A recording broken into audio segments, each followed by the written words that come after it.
Ганцран байна. Банзрагчийн ганцран. Манай хүүхэд хамгийн том давхар үе. Тэрний дараагийнх нь шинэ баяр. Тэгээ Сэлэнгээ Солонгоо. 4 хүүхэдтэй. Дараагийн 2 нэхэр. Тэгээ би өргө толгоос нь 4 хүүхэдтэй. 2 ихэр охинтой. Би ганцаараа ажил хийдэг. 107-аас ажилдаг. Тэгээ нөгөө өвчин зовлонтой нээтрээ гэхээр манай ажил их мундаг. За тэг зав чөлөөндөө тэг одоо явчидар одоо тэг гэлдэгдэг. Сая гаргаж авдаг.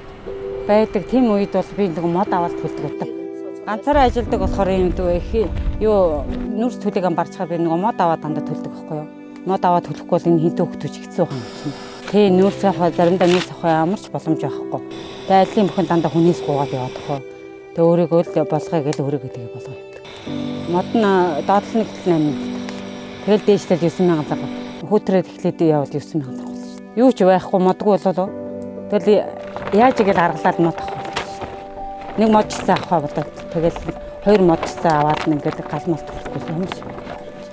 Сүйдээ бүр нүүрсгүй мөнгөчгүй болчих юм л тэгээс таахгүй. Мод авсарж ирээд нэг гал төлөхгүй бол нэг хийдэг гэж. 2 жил чинь таараад гэж 2 том яваад.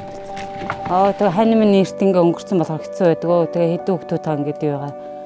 Юм 2 жоохон хүүхдэл их хэцүү байдаг. Хичээлдээ их мундаг миний 2 хүүхд.